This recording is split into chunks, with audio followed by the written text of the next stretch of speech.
nós falamos sobre a relação entre a autoridade da igreja, né, e os chamados entusiastas ou espiritualistas que tentam colocar o espírito contra a palavra, né, e então a autoridade da igreja, a autoridade passa a ser o espírito fora da palavra, então dando novas revelações, e isso não tem como você julgar. E como disse John Owen certa vez, se há uma revelação que se diz nova e essa revelação está de acordo com a Bíblia, ela é desnecessária porque está na Bíblia, então não é nova. Ele diz, mas se é contrária, é anátema, é maldição, porque tudo que é contrário à Escritura é maldição. Então, se é igual, é desnecessário porque está na Bíblia. Se é contrário, é maldição. Lógico, obviamente, então a nova revelação, ela não é algo que a igreja busca, nem algo que é prometido pelo Senhor. O Senhor nos deu a revelação, o mistério da revelação na palavra de Deus. Então, o que julga todas as coisas não é o Espírito à parte da palavra, é o Espírito na palavra, né? Então é o Espírito nas Escrituras, não fora das Escrituras, nesse sentido. Outro ponto importante que eu quero frisar com os irmãos hoje, porque normalmente também a gente pode pensar que a autoridade está na razão, né? A razão do homem. O homem, por sua capacidade de raciocínio, de lógica, ele vai conseguir estabelecer o sentido da Escritura e determinar como deve ser interpretado a palavra de Deus. Sem dúvida alguma, isso é um dos grandes problemas que nós temos hoje, tá certo? Então nós temos três problemas básicos. Primeiro, o catolicismo romano, com as que nós chamamos de a tradição versus palavra. Os espiritualistas ou entusiastas, que é o espírito versus palavra, né? E os racionalistas, que vão chamar a razão versus palavra. Então, você vai encontrar nesse campo aí uma tendência para algum extremo, né? Alguém que diz é a igreja que determina o sentido, né? É o Papa, vai dizer não, é o Espírito sem a palavra, é que diz a verdade. O outro vai dizer não, é a razão do homem que determina o significado da Escritura. É o homem com a sua lógica e com a sua habilidade que vai fazer isso, né? Então, esse é o ponto. Qual é o supremo juiz? Entende isso, irmãos? O juiz supremo. E é importante isso. É o juiz supremo em cuja sentença nos devemos firmar, não pode ser outro. E aqui a palavra sentença aí, né, lembre-se que você está ligado ao conceito de juiz, né? Um juiz que sentencia, um juiz que dá a sentença. Então, a sentença é dada pelo juiz supremo. E como é isso? Ele vai dizer, né, devemos firmar, a sentença que nos devemos firmar não pode ser outra senão o Espírito Santo falando nas Escrituras. Então, esse é o juiz supremo, o Espírito Santo falando na Escritura. E aqui nós vamos tentar agora, nós vamos buscar entender um pouco sobre, né, a razão. Nós já vimos que a igreja não pode ser o juiz supremo, nem o Papa, nem o concílio pode decidir nessa forma, certo? Seria absurdo. Então, o que é que vai acontecer? Então, alguém vai dizer, nós vamos ter um outro juiz. Qual é o juiz? A razão. A razão é o juiz.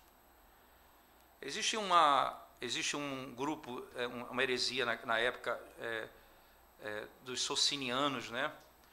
Os socinianos, eles defendiam o seguinte, veja só, né? Nesse particular aqui. Eles colocam a razão como juiz supremo das controvérsias na religião. Eles vão dizer, a razão é o juiz supremo nas controvérsias de religião. É na razão que nós vamos nos submeter, ela que é o fundamento de tudo. É a razão que é a base de tudo. Agora veja como é importante, irmãos, né?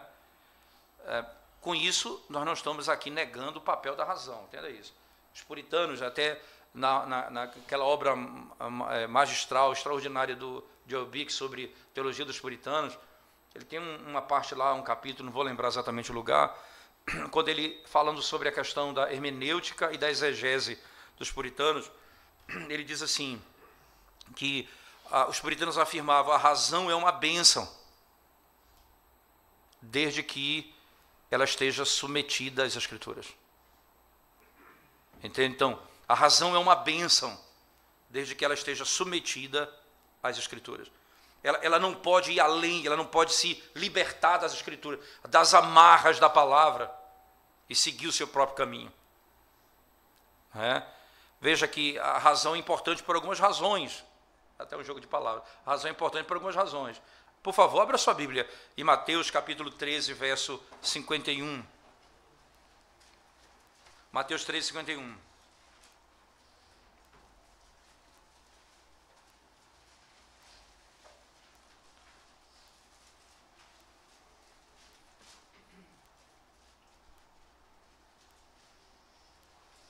Alguém pode ler, por favor? Entendeste todas estas coisas? Responderam sim. Interessante. Perceber e entender as coisas que foram reveladas. Vocês entenderam?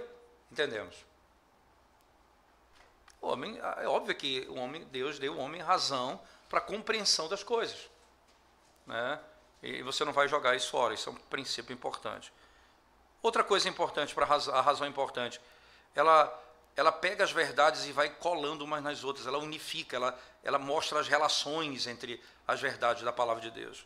Por exemplo, lá em Atos, no capítulo 17, abra sua Bíblia comigo, Atos 17, verso 11, por favor.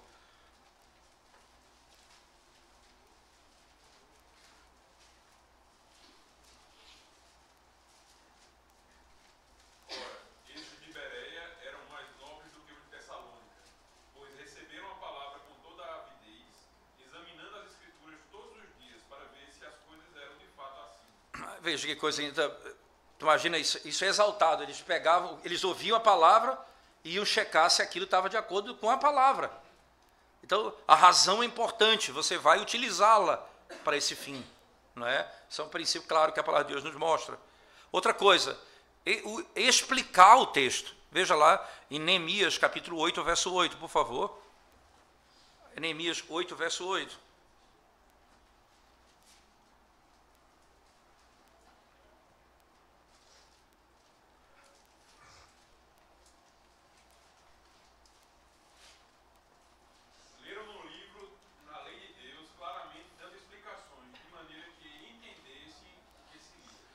E veja que é interessante, só um detalhe importante histórico aqui. Eles estão voltando do cativeiro babilônico. Nós estamos lendo Esdras, né, Neemias, mesmo contexto. Eles estão retornando do cativeiro babilônico. E lá, nesse período entre a destruição do templo e a reconstrução do templo, se passaram em torno de 70 anos. Então, eles foram inseridos numa cultura de fala aramaica, né? Então, o hebraico se perdeu muito. E eles falavam o aramaico mais comumente. O que é que acontece? Quando eles retornam, eles estão lendo o texto em hebraico. Então, muitos deles, algumas palavras não compreendiam. Que eles começavam a explicar para que as pessoas compreendessem o que estava sendo lido. Então, eles pegavam um termo, essa expressão significa isso, isso, isso. Eles começavam a mostrar o sentido das coisas para que todo mundo compreendesse o que estava sendo lido. Você entende? Então, a razão ela tem um papel tão importante.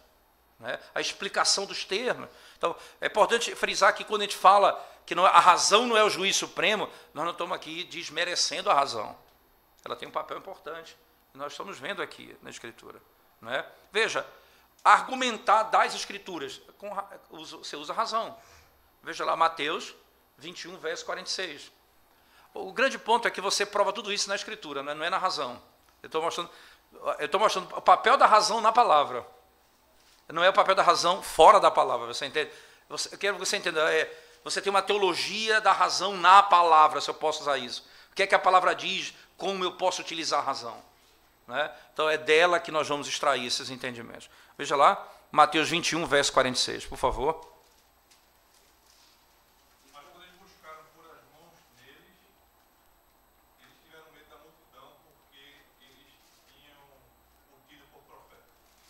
Interessante, né?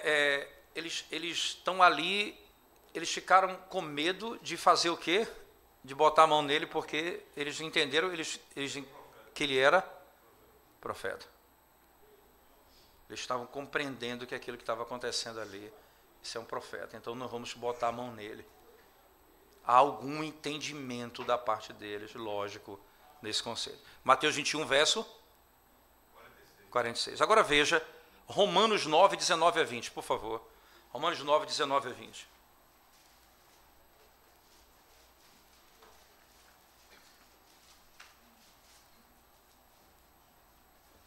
Tu, porém, me dirás que se queixa ele ainda, pois quem jamais resistiu à sua vontade, quem és tu, ó homem, para discutires com Deus? Porventura pode o objeto perguntar a quem o fez, por que me fizeste assim?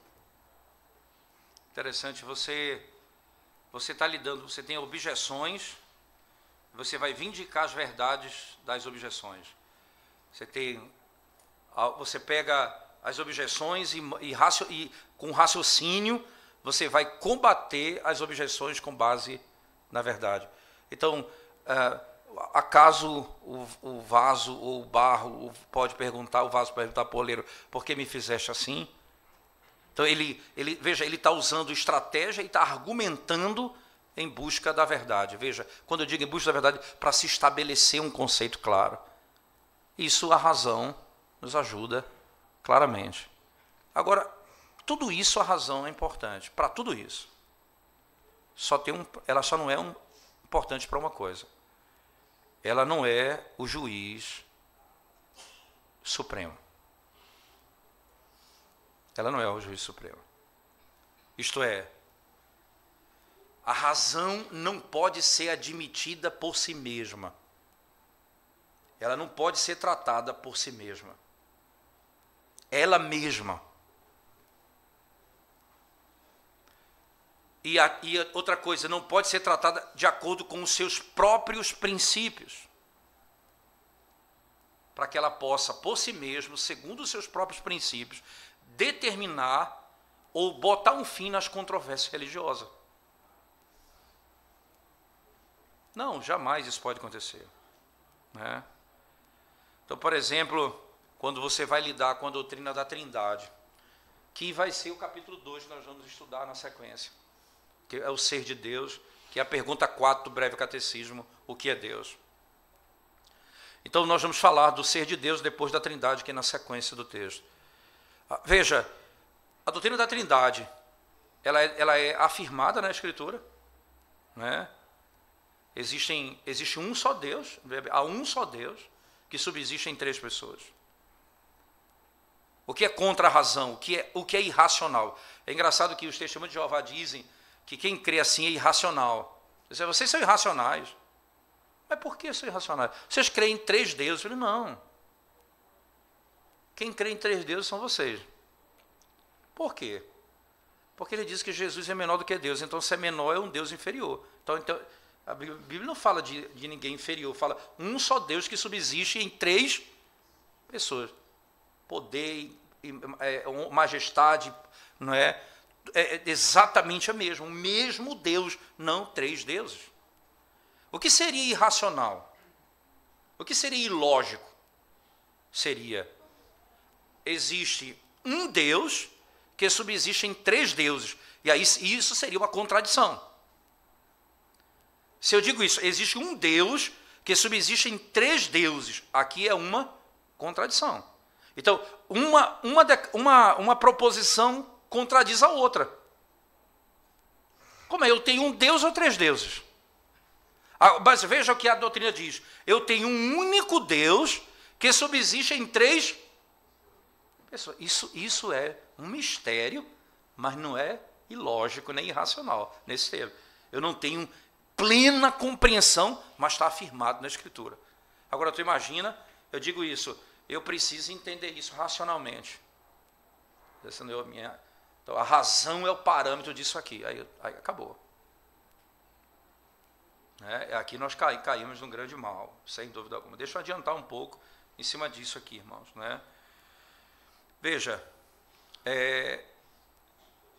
Se nós pegarmos, por exemplo, a Escritura diz assim, Cristo é uma vinha, essa linguagem. Cristo é porta, né? O pão é o seu corpo. Nós sabemos que é contrário à razão se nós interpretarmos isso literalmente. É contrário à razão. Se nós interpretarmos isso literalmente.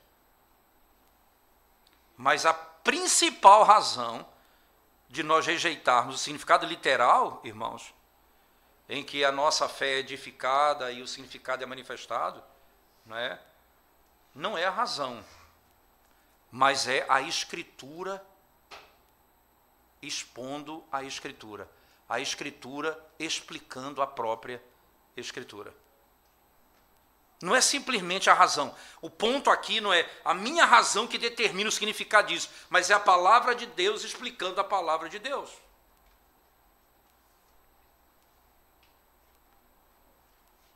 E aqui é importante porque a Bíblia vai dizer que Cristo é Deus e que Cristo é homem, verdadeiramente. Cristo é Deus e Cristo é homem. Se você falar assim, essa verdade eu entendo, a razão por si só me ajuda a compreender. Eu vou cair em dois erros. O docetismo, por exemplo. Qual é a razão? Veja o testemunho de Jeová, vai dizer, veja que o texto diz lá, o Pai é maior do que eu. Jesus diz isso. Então, logo, Jesus Cristo é menor do que Deus. Essa é a lógica. Se você usa simplesmente a razão, mas se você usa esse texto e a palavra, outro texto explicando esse texto, você tem o significado. Você entende? Se eu uso apenas a minha razão para compreender um versículo, eu não estou usando o critério. O que é o critério que eu uso? A Bíblia interpretando a própria Bíblia. Jesus Cristo é Deus que se fez homem. Ele diz que é menor como um homem. O salmista no Salmo 8 diz, um pouco menor do que os anjos, do que os anjos me fizeste. Né? E aí ele até, Hebreus, vai usar essa terminologia, usando para Cristo. Por que ele foi feito um pouco menor que os anjos? Ele explica lá, por causa do sofrimento, nenhum anjo sofreu como Cristo, o Deus que se fez homem sofreu. Ele se fez um pouco menor do que os anjos. Que coisa. Agora você não vai dizer que ele é menor porque ele é criatura, e a lógica está posta. Então, não é a declaração, mas a explicação. A explicação que a palavra dá de si mesma me ajuda a entender os textos que somente pela razão me levaria a uma heresia. A mesma coisa em Filipenses capítulo 2, perfeitamente. O esvaziamento, como está posto lá, ele se esvaziou, não é? Usar essa linguagem. Diga. Não, ele como homem também, disse, eu e o Pai. Somos um. E aí, como é que eu explico isso? Um texto lançando luz sobre outro texto. Exatamente o princípio é esse. Né? Então, se eu pego simplesmente um verso, que é exatamente o que o testemunho de Jeová vão fazer, eles pegam um verso e vão, pela razão, o que o texto está dizendo, eles vão dizer, essa é a doutrina, a razão por si só, ela passa a ser o juiz do sentido do texto, não a palavra interpretando a própria palavra. E aí eles desmerecem o texto. Desmerecem o texto, sem dúvida alguma. Então, deixa eu dar algumas razões pelas quais, a razão não pode ser o juiz supremo. Primeira razão. A razão num homem não regenerado, ela é cega no que diz respeito às questões de Deus. A razão num homem não regenerado, ela é cega no que diz respeito ao conhecimento de Deus. Primeira carta de Paulo aos Coríntios, por favor, capítulo 2, verso 14. Primeira carta de Paulo aos Coríntios, capítulo 2, verso 14. Ora, o homem natural não aceita as coisas do Espírito de Deus, porque eles são loucura, e não pode entendê-las, porque elas se discernem espiritualmente. Interessante. O homem natural. O que é o homem natural, irmãos? O natural, lembre-se que essa é uma linguagem própria, até Cristo utiliza, mas Paulo muito comumente fala isso. É o homem que nasce, é o que nasce, é o filho de Adão, é o que nasce nessa terra, então é o homem natural. Ele usa a expressão, o novo nascimento é o que nasce de cima de Cristo, e o homem natural é o que nasce nessa terra. Então o homem natural não pode, o quê? O que é que ele não pode? Não pode entendê-las.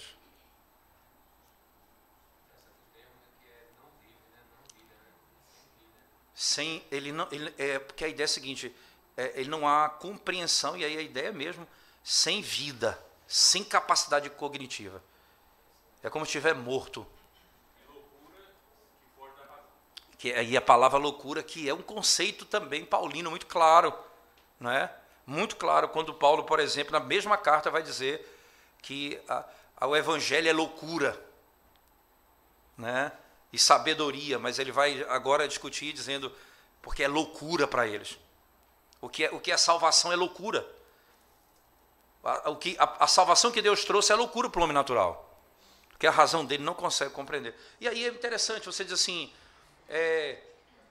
aí você vai se deparar, o ímpio chega na igreja assim, rapaz, eu não compreendo a mensagem, eu não compreendo o evangelho. Você diz assim, mas rapaz, eu estou me esforçando, eu estou falando até gugu, mas o cara não entende. Por que não entende? Porque não é simplesmente a capacidade de compreender a lógica do evangelho. Qual era o grande mal de uma época não muito distante, que ainda se pratica hoje? Que é um evangelho, aquela pregação lógica, que era assim, você crê, senta aqui comigo, vou evangelizar você. Você crê que você é pecador? Verso tal, lei tal. Eu creio. Você crê que Jesus morreu pelo seu pecado? Creio. Você crê que se você aceitar Jesus, você vai ser salvo? Creio. Você concorda com tudo isso? Concordo. Então você é um crente. Vou orar por você. Você falou e ele leu o verso. Ele leu o verso e disse assim, rapaz, é isso mesmo. Ele até chegou a entender a lógica do processo, mas isso não significa que ele é salvo, não. E não significa que ele vai viver aquilo ali, não. Que não é simplesmente essa capacidade externa de compreender um raciocínio que faz a pessoa ser crente. A mesma coisa, não é? Você imagina as coisas de Deus, quando Paulo está dizendo, olha, as coisas espirituais se discernem espiritualmente. A mente do homem, a razão do homem não regenerado é cega para as coisas espirituais. Ela é cega para as coisas espirituais. Se não for despertado pelo Senhor, não há como ser. Se você se depara com coisas impressionantes, pessoas que abominavam o evangelho, de repente se tornam pessoas que tinham vergonha, amam a Bíblia, gostam de estar com a Escritura, têm prazer de falar. Como é isso? Como é que mudou tanto? Os olhos delas foram abertos. Ela passou a compreender o que não podia compreender. Isso é impressionante. Outra coisa interessante, por favor, Efésios capítulo 4, abra sua Bíblia. Efésios 4, 17 e 18.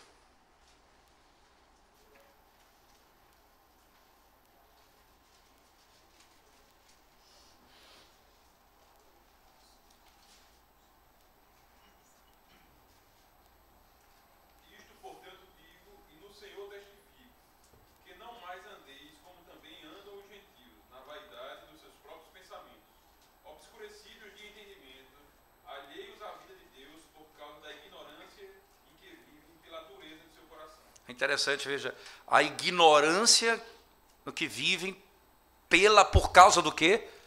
Da dureza do coração. Veja a linguagem, o termo ignorância, né, sem entendimento, é a linguagem paulina para descrever o homem natural. Né, ele é incapaz de compreender. Ainda em Efésios capítulo 5, verso 8, né? Pois outrora erais trevas, porém agora sois luz do Senhor. Andai como filhos da luz. 5,18, né? 5,8, né? 5,8. Leia de novo, por favor. Pois outrora erais trevas, Uhum. porém agora sois luz do Senhor. Andai como filhos da luz. Vê que coisa interessante. Antes vocês eram trevas. né, era obscurecido no próprio raciocínio, no próprio entendimento. Né. Segunda razão pela qual a razão não pode ser o juiz supremo. Primeira razão, não é o juiz supremo porque o homem natural, né, a razão dele é cega. Né. Segunda razão é porque a razão não é infalível e por isso não pode ser admitida como juiz no que diz respeito às questões da alma e da fé. A razão não é infalível. Ela não é infalível. Engraçado que você pode até ser enganado. Romanos, veja lá, capítulo 3, verso 4.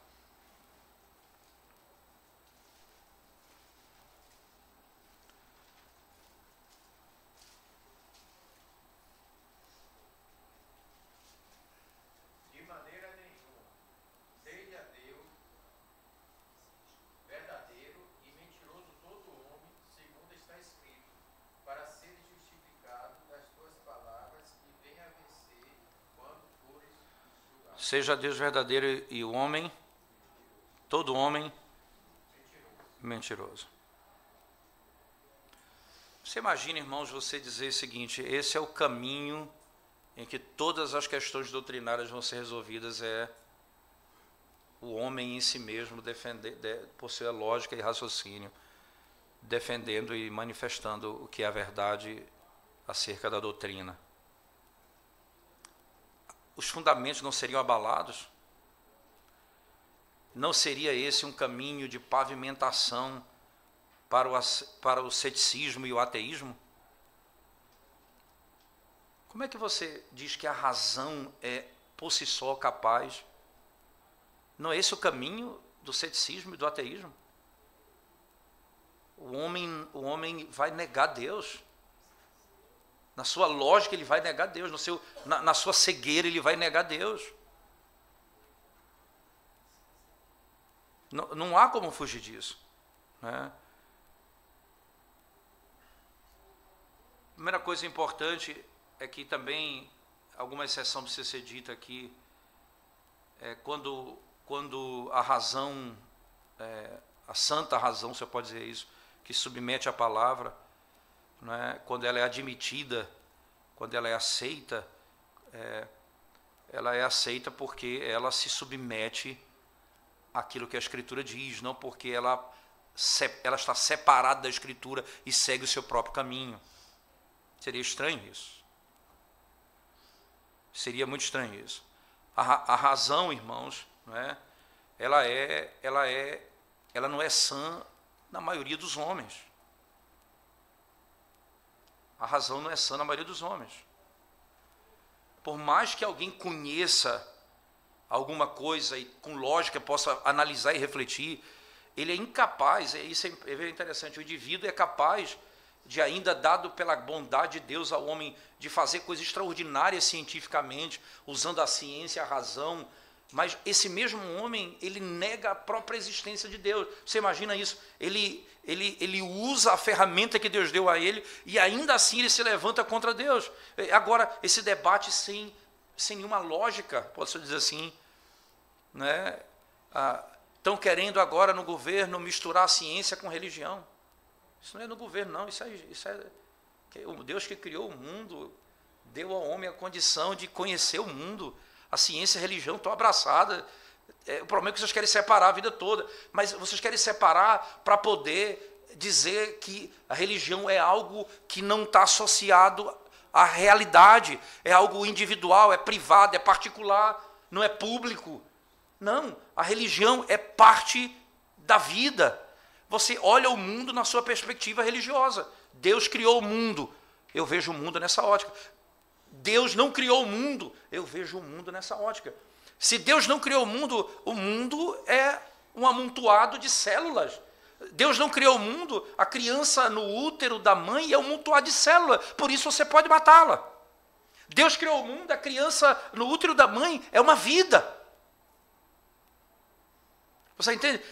Você usa uma lógica e tem as implicações práticas disso. A razão, não é? ela não pode ser e não é o juiz supremo para controvérsia religiosa. Porque ela não é infalível. Ela pode ter muitos benefícios, mas ela não é infalível, né? E aí vem o terceiro ponto. E aí vem a razão, ela deve estar sujeita à Escritura. A razão deve estar sujeita à Escritura. E a razão deve se submeter, né, para ser julgada por Deus falando na Escritura. A razão vai ser julgada por Deus falando na Escritura. Esse é o grande ponto. Segunda carta de Paulo aos Coríntios, capítulo 10, por favor, versos 4 e 5. Segunda carta de Paulo aos Coríntios 10, 4 e 5.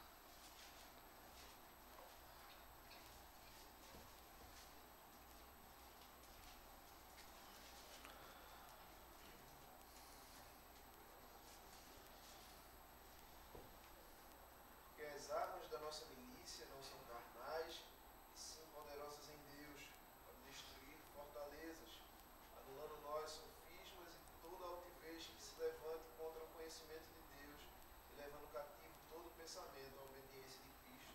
Interessante, levando cativo todo pensamento, não é isso? Levando cativo todo pensamento à obediência de Cristo. Todo pensamento. Levando cativo. Que coisa interessante.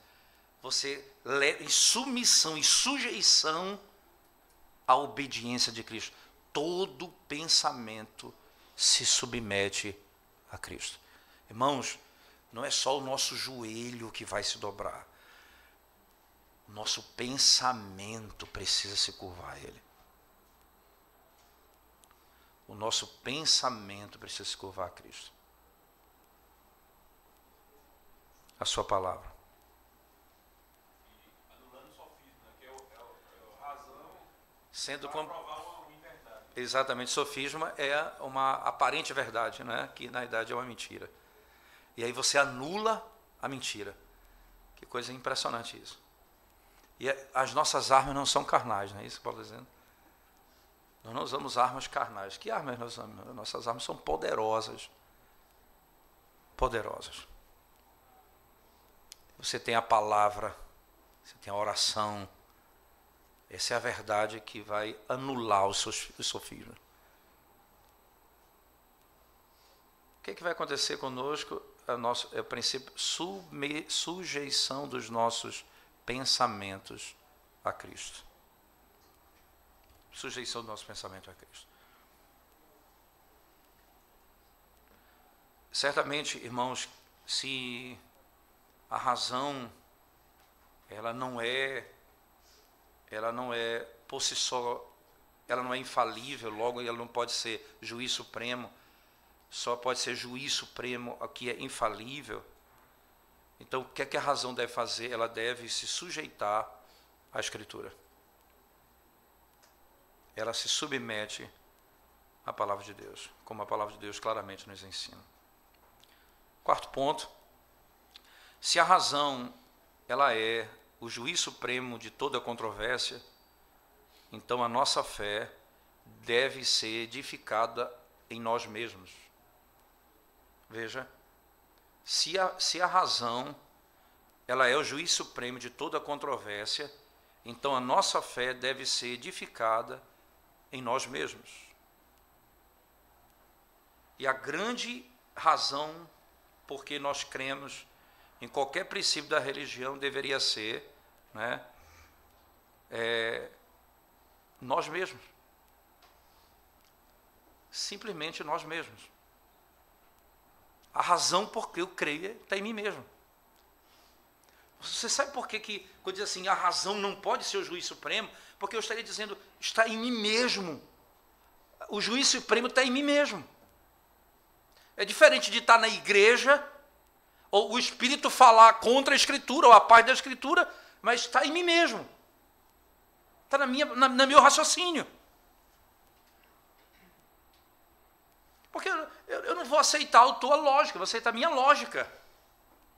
Eu não vou aceitar o teu argumento, eu vou aceitar o meu argumento. Cada um tem sua verdade, cada um tem sua maneira de chegar ao entendimento. Esse é o princípio que a Escritura nos ensina claramente. Veja, primeira carta de Paulo aos Tessalonicenses, irmãos, capítulo 2, verso 13. E isso que Paulo vai afirmar, veja, porque Paulo vai dizer, vocês não receberam a minha palavra, 1 Tessalonicenses 2,13, como palavra de homens, mas como palavra de quem? De Deus. Primeira carta de Paulo aos Tessalonicenses 2,13.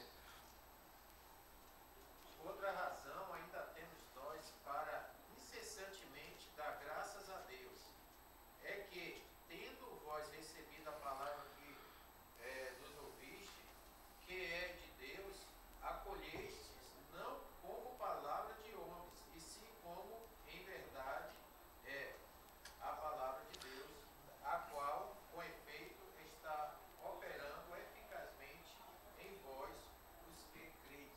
Vê que coisa, meus irmãos, a minha palavra, veja só, veja, vamos rearranjar o texto. Vocês receberam a palavra como minha palavra, e ela, como de fato é minha palavra, não de Deus. E a minha palavra está operando em vós. A minha palavra tem poder em vós. Vê que loucura.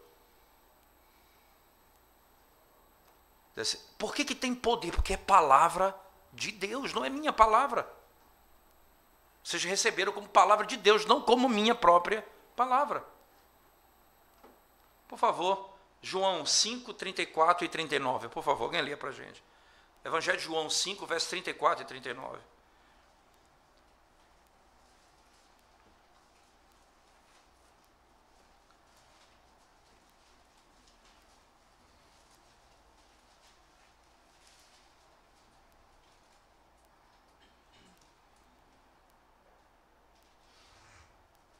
Eu, porém, não aceito humano testemunho.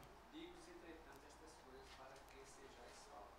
Veja, 5,34 diz, eu não recebo testemunho de homens, não é isso? Eu não aceito testemunho humano. Verso 39. Examinai as escrituras, porque julgais ter nelas a Examinai as Escrituras. Eu não aceito testemunho humano. Examinai as Escrituras. A razão não é o juiz supremo para sentenciar aquilo que nós devemos crer. É o Espírito Santo falando nas Escrituras. Na Escritura. A nossa razão, ela tem um papel tão extraordinário dado por Deus. Mas ela se perde e se condena quando ela se aparta das Escrituras Sagradas. Quando ela segue o seu próprio caminho. Quando ela perverte o entendimento da Escritura. Quando ela transtorna o que Deus disse. Certamente isso traz condenação. Veja só como a razão ela é bem intrigante por alguma razão, por algum princípio importante também. Vamos pegar aqui uma heresia, uns erros doutrinários, vamos pegar aqui determinismo e arminianismo. Determinismo é aquele que diz, né, Deus não só determinou todas as coisas, como Ele também é a causa de todas as coisas, até mesmo a causa do pecado. Porque Ele que determinou tudo, então Ele é a causa do pecado. O arminiano vai dizer não, isso é responsabilidade do homem, o homem tem livre-arbítrio e ele toma decisão segundo a sua vontade. Eu tenho duas tentativas de explicar uma verdade complexa na Escritura, simplesmente por meio da razão. Não a Bíblia explicando a própria Bíblia, mas a razão entendendo um verso. E aí eles vão citar vários versículos. Aí um diz assim, tal, versículo tal, tal, tal, tal. Outro diz assim, versículo tal, tal, tal. E aí você fica doido. Por isso não dá para argumentar com o pentecostal, porque eles são muito bons de versículo. E aí você tem que... Para você brigar com o pentecostal, você tem que decorar uns 30 versículos também. Mas está escrito, pá, pá, pô, porque é assim. Até que ele se aquiete, você agora vamos pensar, respire, vamos refletir um pouquinho, que você só está disparando o conceito. E não deixa, aí ele gosta do versículo, bem. Aí você tem que engatar logo umas fileiras de 30 versículos. Rapaz, esse bicho sabe versículo também. Já que não, me respeite, viu? Eu sei versículo também. Agora vamos conversar, sente, vamos avaliar o texto, um por um. Por que isso é importante? Porque você vai pegar um texto e que vai ser explicado em outro texto. Então não é citar versículo simplesmente. E um texto tem um significado. Veja como Cristo, citando versículo, combate outro versículo. Satanás diz, está escrito, Jesus também está escrito. O que Cristo está dizendo? O significado do que você está dando a esse texto está errado. Porque está escrito, mas não pode dizer isso. Porque se for isso, vai contradizer o que está escrito aqui que eu estou dizendo. E o que está escrito aqui condena o que você está mandando eu fazer. Você entende? Veja, é um argumento em cima do outro argumento. Você pegou um versículo, Satanás. Você é bom nisso também. Citar versículo. Arminiano. Brincadeira. Eita. Não, está gravado, mas é brincadeira. Ó. Eu vou dizer assim, você diz assim, tá, você diz assim, você citou um versículo, esse versículo mostra que tá na palavra de Deus. Se está na palavra de Deus, é a verdade. Ok, está na palavra de Deus, é a verdade. Jesus vai dizer assim, mas está também na palavra de Deus isso aqui. Bem, a palavra de Deus se contradiz?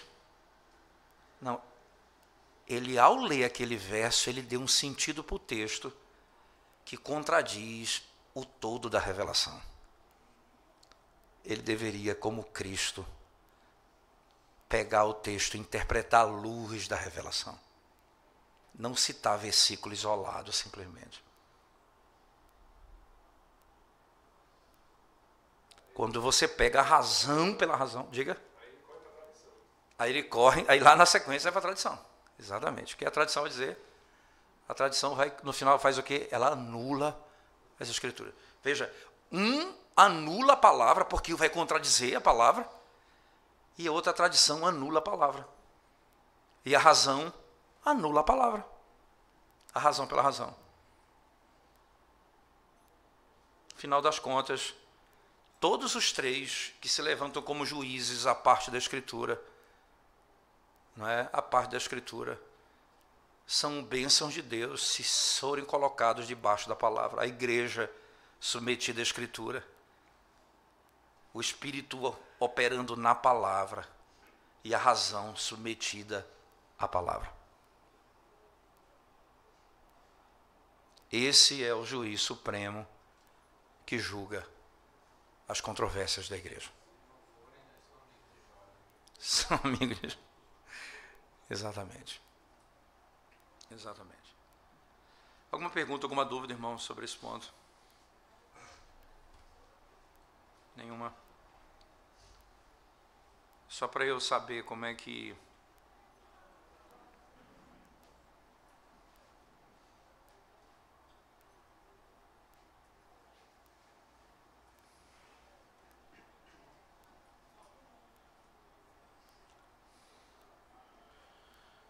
A gente já viu alguns textos que falam sobre isso, mas a gente vai